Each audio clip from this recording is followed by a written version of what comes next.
नमस्कार, आप देख रहे हैं अपना उत्तराखंड और मैं हूं आप सभी के साथ आरती। तो चलिए बुलेटिन की शुरुआत कर लेते हैं उत्तराखंड की बड़ी खबर के साथ। उत्तराखंड के मुख्यमंत्री पुष्कर सिंह धामी ने कहा कि मैं उत्तराखंड के सभी लोगों से वोट डालने का निवेदन करता हूं। कल राज्य की सभी 5 सीटों पर मतदान होगा। मैं सभी से मिल रहा हूं और उनसे वोट करने की अपील कर रहा हूं।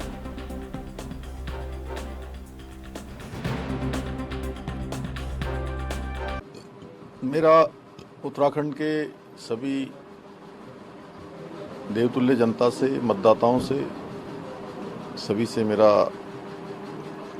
निवेदन है कि कल 19 अप्रैल को उत्तराखंड का 5 सीटों का मतदान होना है। बड़े बुजुर्ग, माताएं, बहनें, नौजवान साथी और विशेषकर से हमारे नव मतदाता जो पहली बार अपने मताधिकार का प्रयोग करने वाले हैं, मैं सबसे अनुरोध करूंगा कि उत्तराखंड का हमारा मतदान प्रतिशत 100% होना चाहिए, अच्छा होना चाहिए। उसके लिए मेरा सभी से अनुरोध है कि सब लोग मतदान करें, पहले मतदान करें, फिर जलपान करें और इस लोकतंत्र के महायज्ञ में अपना योगदान अवश्य करें और अपनी भागीदारी सुनिश्चित करें। ये देखिए, मेरा चूँकि मैं यहीं पला बड़ा हूँ और सब परिवार के लोग हैं जिनके साथ मैं हमेशा रहा हूँ, मेरी कर्मभूमि भी रही है, तो आया हूँ, सबके साथ मिल रहा हूँ। कल मतदान भी है, मतदान की भी अपील कर रहा हूँ। क्योंकि प्रचार कल बंद हो चुका है, इसलिए प्रचार अब हो नहीं सकता है, तो सबसे जनसंपर्क।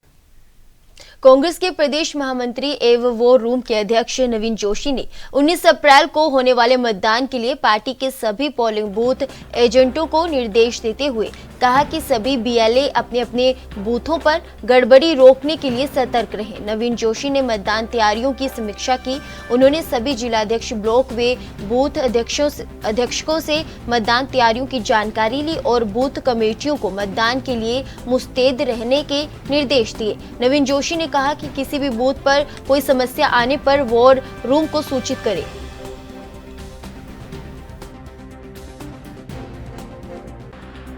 देखिए, चुनाव वाले दिन 19 तारीख को हमारा वॉर रूम पूरे समय कार्यरत रहेगा। हमारे जितने भी बीएलए हैं पूरे 5 लोकसभा में, हमने सभी को दिशा निर्देश दिए हैं कि किस प्रकार से आपने काम करना है। बीएलए को ये निर्देशित है कि वो अपने बूथ पे रहेंगे और बूथ पे ज्यादा से ज्यादा मतदान कराने की जवाबदारी बीएलए की रहेगी और वो जो वहां पे वोटर लिस्ट होगी उसको टैली करेंगे। जो मतदान नहीं हुआ है जिस घर से, उनको लाने का काम भी बीएलए का रहेगा। वो जाएंगे और ज्यादा से ज्यादा मतदान करेंगे। निश्चित तौर से जो हमारी 5 न्याय और 25 गारंटी है वो बीएलए के माध्यम से और हमारे जिला अध्यक्ष के माध्यम से हर घर तक पहुंच चुकी है और लोगों को पूरा विश्वास है जो कांग्रेस ने ये जो 5 न्याय और 25 गारंटी अपने घोषणा पत्र में की है और कांग्रेस की सरकार आएगी तो उसका फायदा पूरे देश को मिलेगा। इसलिए जो हमारा ये न्याय पत्र है ये पूरे उसमें हमारे क्षेत्र में जा चुका है। तो हमारे जो कैंडिडेट हैं उनकी परफॉर्मेंस भी बहुत अच्छी चल रही है और निश्चित तौर से भारतीय जनता पार्टी इस बार उत्तराखंड। आगामी लोकसभा चुनाव को लेकर देहरादून जनपद के अंतर्गत टिहरी और हरिद्वार लोकसभा के लिए राजधानी देहरादून के महाराणा प्रताप स्पोर्ट्स कॉलेज से पोलिंग पार्टियों की ट्रेनिंग के बाद उन्हें सम्मान के साथ पोलिंग बूथों के लिए रवाना कर दिया गया है। वहीं इस बीच हमारे संवाददाता मानक ढोबाल ने देहरादून की डीएम व जिला निर्वाचन अधिकारी डॉक्टर सोनिका से खास बातचीत की। 19 अप्रैल को उत्तराखंड में पहले चरण का मतदान होने वाला है। वहीं बात करें अगर देहरादून जिले की, तो इसमें आखिर किस तरह की तैयारियां की गई है, क्योंकि आज यहीं से टीमों को रवाना किया गया है मतदान के लिए। तो यहां पर इसी बारे में और बात करने के लिए इस वक्त मेरे साथ देहरादून की जिला अधिकारी और यहां की जिला निर्वाचन अधिकारी डॉक्टर सोनिका मेरे साथ मौजूद हैं। मैडम, बात करें अगर आज टीमों की, तो चुनाव को लेकर जो टीमें तैनात की गई हैं उनको आज रवाना किया गया है। कितनी टीमों को रवाना किया गया है और अब किस तरह काम किया जा रहा है इस तरह यहाँ पर जिले में चुनाव को लेकर? हमारी 1880 पोलिंग स्टेशन है और उसी के क्रम में 1880 पोलिंग पार्टी बनाई गई हैं और उसके साथ जो फोर्स डिप्लॉयमेंट है वो भी आज यहाँ पे उपस्थित है और उनके व्हीकल्स जो हैं वो भी अलॉटेड व्हीकल्स यहाँ पे हैं। तो उसी के क्रम में पहले हमने सामग्री दी, उसके बाद पूरी टीम जो थी वो प्रस्थान की व्हीकल्स की तरफ और अब ऑलमोस्ट ज़्यादातर टीमें अपने गंतव्य स्थल की तरफ चली गई हैं मध्य स्थल पर। मैडम, जिस तरह बात करें अगर, तो हर बार 5 साल में लगातार आंकड़ा बदलता रहता है, चाहे युवा मतदाताओं की बात की जाए, चाहे दिव्यांग मतदाताओं की बात की जाए। अगर इन श्रेणियों की तरफ देखें तो दिव्यांग मतदाताओं की संख्या कितनी पाई गई जिले भर में, और जो फर्स्ट टाइम वोटर्स हैं युवा मतदाता, उनकी संख्या कितनी पाई गई है? जैसे अभी हम लोगों ने जो हमारा SSR हुआ था उसमें भी हमने कोशिश की थी कि मैक्सिमम जो 18 to 19 जो फर्स्ट टाइम मतदाता हैं वो एनरोल कर दें, और काफ़ी संख्या में हम लोगों ने उनको एनरोल किया। और सिमिलरली इस बार हम लोगों ने काफ़ी एक्सटेंसिव एक्सरसाइज की 85+ PWD वोटर्स के लिए, और हमने कोशिश की है कि मैक्सिमम से मैक्सिमम लोग इसमें भी वोटिंग करें। मैडम, बात करें जैसे दिव्यांग मतदाताओं के लिए एक बड़ी चुनौती होती है पोलिंग बूथ तक आने की। ज़िले स्तर पर अगर देखा जाए तो दिव्यांग मतदाताओं के लिए इस बार पोलिंग बूथों पर किस तरह की सुविधा दी गई है? हम लोगों ने दिव्यांग मतदाता के लिए हम लोगों ने जहाँ पे भी हमने एक सक्षम ऐप है उसमें हमने कोशिश की है कि ज़्यादातर लोग उसे डाउनलोड कर लें और उसके अंदर अपनी रिक्वायरमेंट मेंशन कर दें। इसके अलावा भी हमारे समाज कल्याण विभाग के जो हमारे समाज कल्याण अधिकारी हैं उनको हमने नोडल बना रखा है, जिन्होंने सभी से डिमांड ले ली है। कुछ को व्हीलचेयर की रिक्वायरमेंट, उनको व्हीलचेयर या कोई भी जो भी उनकी रिक्वायरमेंट है उसको हम पूरा करेंगे। मैडम, एक आखिरी सवाल और पूछना चाहेंगे। सुरक्षा एक बहुत बड़ा पर्सपेक्टिव, एक बड़ा महत्व होता है सुरक्षा का चुनाव को लेकर। पूरे ज़िले की जिम्मेदारी इस वक्त आपके हाथ में है। बात की जाए अगर सुरक्षा इंतजामों को लेकर, तो इस वक्त सुरक्षा प्रबंध किस तरह किए गए हैं? कितनी टुकड़ी इस बार लगाई गई है कार्मिकों की? जैसे मैंने बताया कि हम पोलिंग स्टेशन पे लगाते हैं, स्ट्रांग रूम पे लगाते हैं, एक पूरा डिप्लॉयमेंट प्लान तैयार होता है। कितने लोग ARO के साथ रहेंगे, कितने पोलिंग स्टेशंस पे रहेंगे, पूरा एक डिप्लॉयमेंट प्लान तैयार होता है। बात रही स्ट्रांग रूम की, इसको 3 लेयर्स में करके हम लोग अपनी टुकड़ियाँ लगाते हैं। पोलिंग स्टेशन पे जो जा रहे हैं, एक तो जो पोलिंग स्टेशन की पार्टी है उनके साथ जा रहे हैं, जहाँ क्रिटिकल और वल्नरेबल है वहाँ पर हम अलग से फोर्स लगाते हैं। से बात करने के बाद धन्यवाद आपका। तो ये थी हमारे साथ देहरादून की जिला अधिकारी और जिला निर्वाचन अधिकारी डॉक्टर सोनिका, जिन्होंने हमसे बात की। और इस बार देखा जा रहा है कि देहरादून के ज़िले में लगातार कड़े इंतज़ाम किए गए हैं चुनाव को लेकर। अब देखना यह है कि आने वाले समय में जब चुनाव के लिए मतदान होगा तो उसमें किस तरह नए रुख देखे जाते हैं। देहरादून से कैमरा पर्सन गौरव पंत के साथ मानव डोभाल, ANB न्यूज़।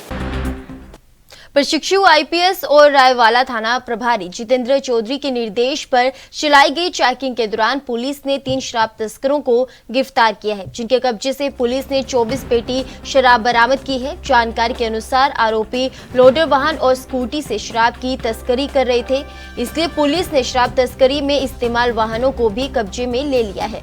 पुलिस ने तीनों शराब तस्करों के खिलाफ मुकदमा दर्ज कर अपनी जाँच शुरू कर दी है। प्रशिक्षु IPS और रायवाला थाना प्रभारी जितेंद्र चौधरी ने बताया कि चुनाव की दृष्टि से लगातार चेकिंग अभियान चलाया जा रहा है। इसी कड़ी में रेलवे अंडरपास के निकट पुलिस की चेकिंग के दौरान 3 शराब तस्कर अलग अलग समय पर पकड़े गए। फिलहाल आरोपियों के खिलाफ शराब तस्करी के आरोप में मुकदमा भी दर्ज कर लिया गया है। आरोपियों के आपराधिक इतिहास की जानकारी पुलिस कर रही है।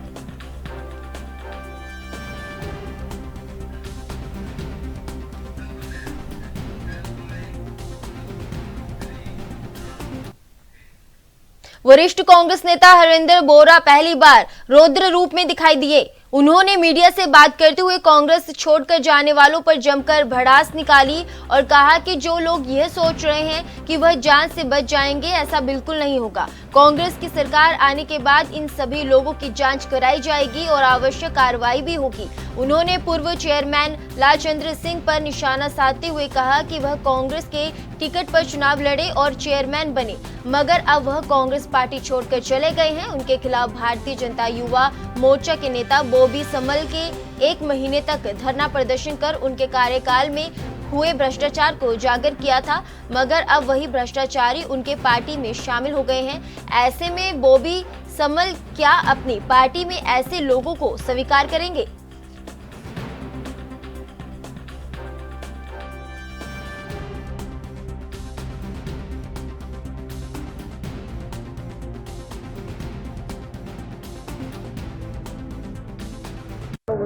भाई देखिए, जिन लोगों ने कांग्रेस के राज में मलाई काटी है और जो आज कांग्रेस को छोड़कर दूसरे दलों में जा रहे हैं, चाहे भारतीय जनता पार्टी हो, कोई और दल में हो, मैं तो केवल इतना ही कहना चाहता हूं कि देखिए, वो ये सब लोग अपनी जांच से अपनी जान बचाने के लिए इधर उधर भाग रहे हैं। मैंने जनता को आज ये विश्वास दिलाया है कि कांग्रेस की सरकार आने पर जो लोग आज कांग्रेस का साथ छोड़ रहे हैं उनके खिलाफ कांग्रेस जो है जांच करेगी और अगर ये दोषी पाए गए तो इनको अवश्य इसकी सजा मिलेगी।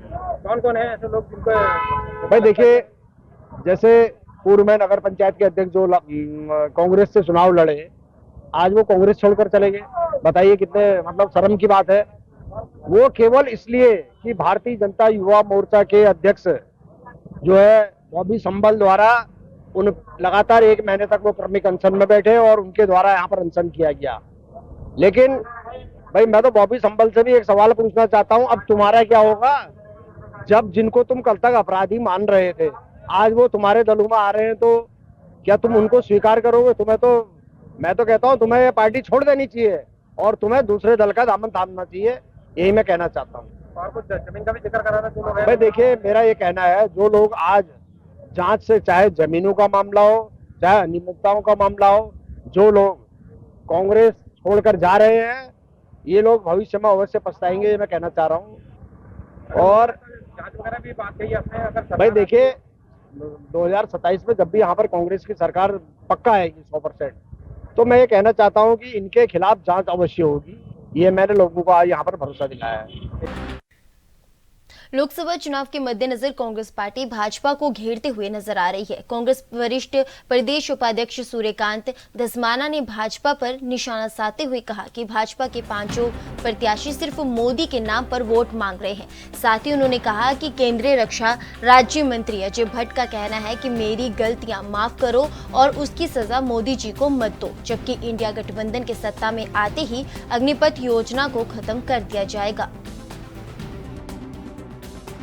भारतीय जनता पार्टी जिस हालात से गुजर रही है, उनके 5 लोकसभा के प्रत्याशी, आप त्रिवेंद्र सिंह रावत जी से पूछिए कि क्यों वोट मांग रहे हो। 4 साल आप मुख्यमंत्री रहे, गैरसैंण में आप बजट सत्र कर रहे थे, आपको बुला करके बाकायदा बेदखल कर दिया गया।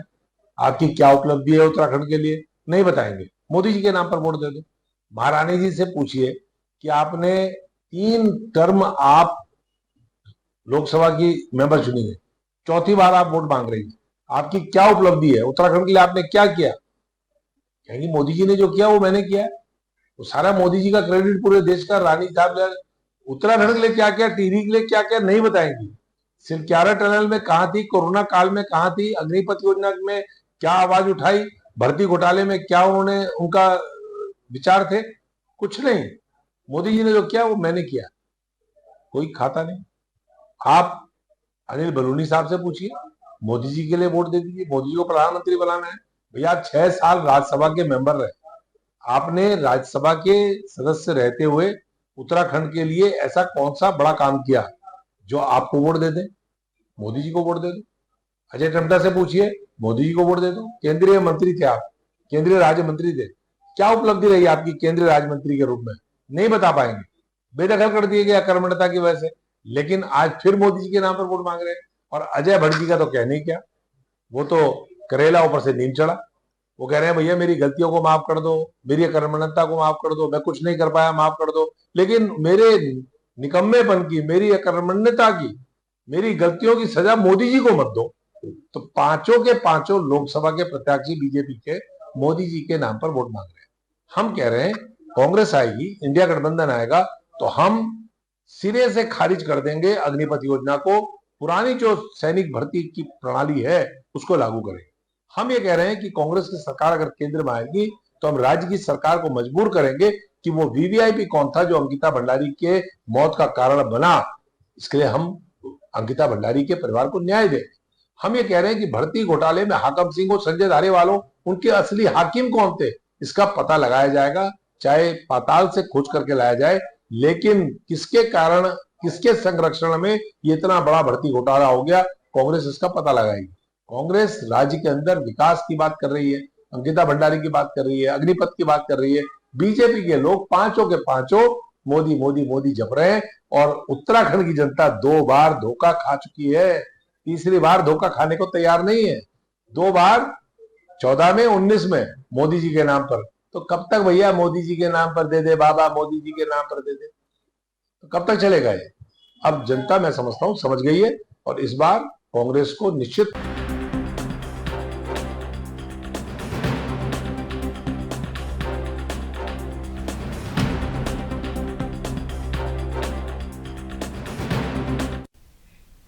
फिलहाल रुकेंगे छोटी सी ब्रेक के लिए, आप देखते रहे अपना उत्तराखंड।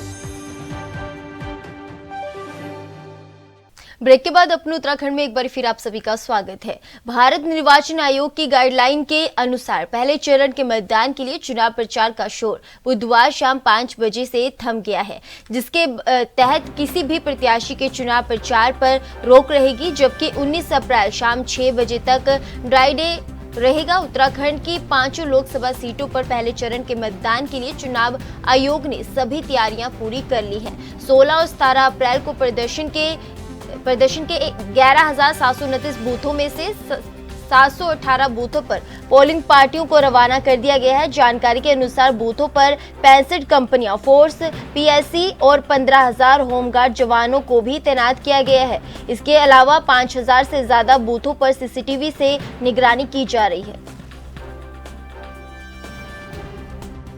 तो इम्पोर्टेंट पॉइंट है कि आज से ही समस्त जो मदिरा की दुकानें होती हैं या फिर जो भी लाइसेंस्ड विक्रेता होता है उस पे दुकानों पर शराब विक्रय जो होता है प्रतिबंधित हो जाता है, निषिद्ध हो जाता है।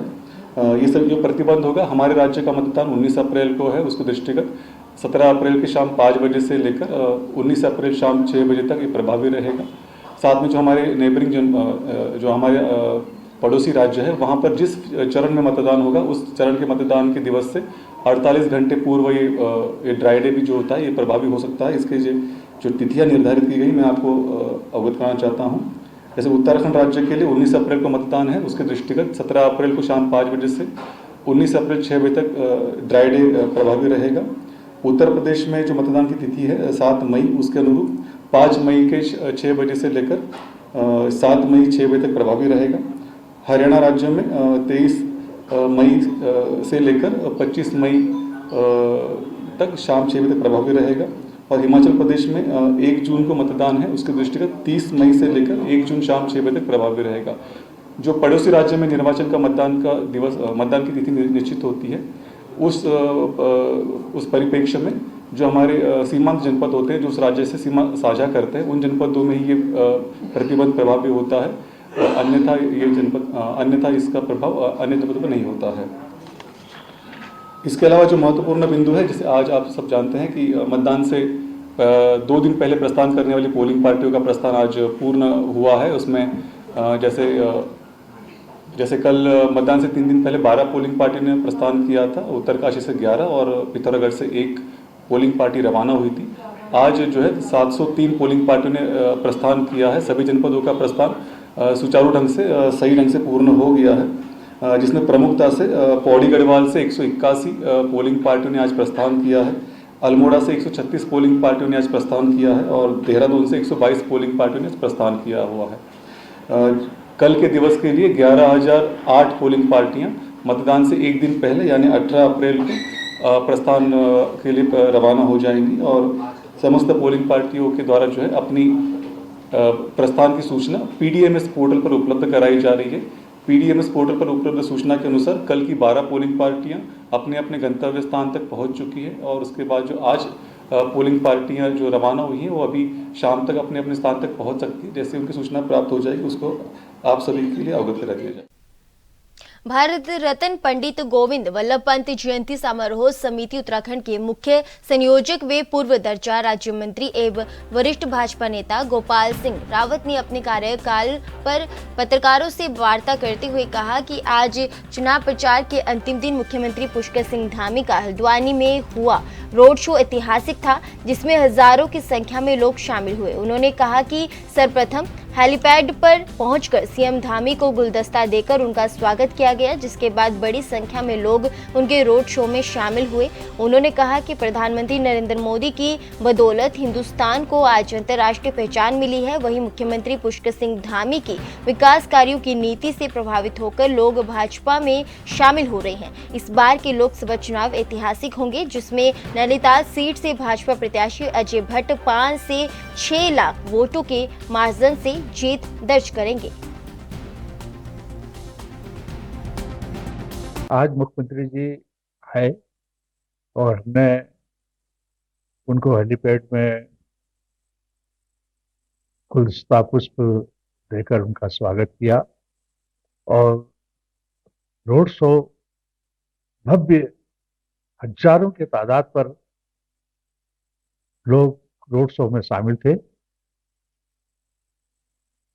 और आगे योगी साहब उत्तर प्रदेश के मुख्यमंत्री जी ने यहाँ आकर अपने संबोधन में जनता का दिल जीता और जनता भव्य रूप से उनका जनता ने स्वागत किया। और मोदी जी आए, मोदी जी ने जनता को कहा कि ये चुनाव जो है मोदी का है, ये चुनाव मोदी जी का है और इसको आप अपने प्रत्याशी अजय भट्ट जी को भरपूर से जिताए। लगभग 5-6 लाख वोटों से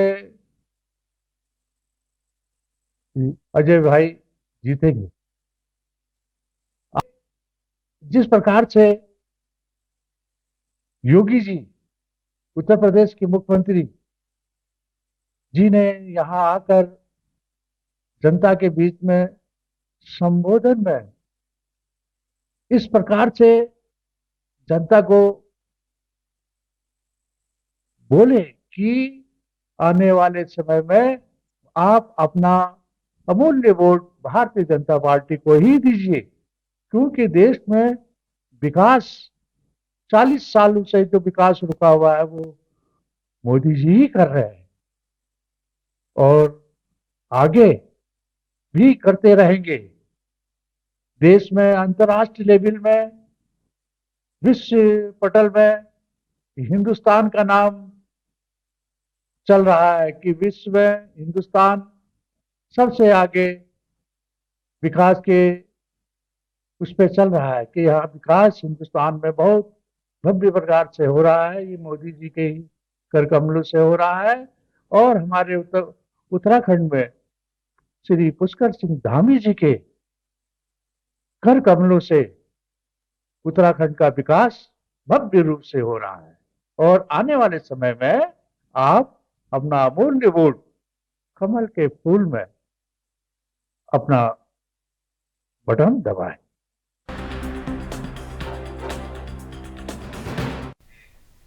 कल होने वाले मतदान के लिए आज जनपद अल्मोड़ा की सभी 6 विधानसभाओं में बूथों के लिए मतदान पार्टियां रवाना हो गई हैं। जनपद की सभी 6 विधानसभाओं में 920 पोलिंग पार्टियां बनाई गई हैं। आज कुल 787 मतदान पार्टियां रवाना हुई। दूरस्थ बूथों के लिए 133 मतदान पार्टियां कल ही रवाना हो गई थी। जनपद की रानीखेत, सलट एवं द्वारहाट विधानसभाओं में आज सलट की 128 तथा रानीखेत की 81 तथा द्वाराहाट की 149 पोलिंग पार्टियां द्वाराहाट इंजीनियरिंग कॉलेज से रवाना हुई। वहीं जनपद की अल्मोड़ा, जागेश्वर तथा सोमेश्वर विधानसभाओं में अल्मोड़ा की 140, जागेश्वर की 137 और सोमेश्वर की 152 पोलिंग पार्टियां अल्मोड़ा के जीआईसी प्रांगण से रवाना हुई। सभी मतदान कर्मियों को आवश्यक सामग्री एवं सुरक्षित तरीके से ईवीएम मशीन उपलब्ध कराकर रवाना किया गया।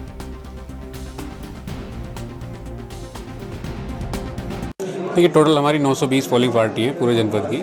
उसमें लगभग 130 के आसपास पोलिंग पार्टी आज रवाना हो रही है, जो दूरस्थ क्षेत्रों में है, जिनको पैदल ज़्यादा चलना है। और यहाँ पे 2 जगह से मूवमेंट हो रहा है हमारे जनपद में, एक अल्मोड़ा से है, एक द्वाराहाट से है। और यहाँ पर वोटर फैसिलिटेशन सेंटर की भी व्यवस्था की गई है, जो हमारी कॉन्स्टिट्यूएंसी के वोटर नहीं हैं और हमारे जनपद में कार्यरत हैं, पोलिंग पार्टी में हैं या पोलिंग इलेक्शन की ड्यूटी में हैं। तो उन्होंने जिन्होंने भी फॉर्म 12 में पोस्टल बैलेट लिए अन्य कॉन्स्टिट्यूएंसीज में अप्लाई किया था, उनके भी यहाँ जो प्राप्त हुए हैं उनको भी कास्टिंग यहाँ पर की जा सकती है। फिलहाल के लिए मेरे साथ बस इतना ही। अब बने रहिए ANB न्यूज़ के साथ। नमस्कार।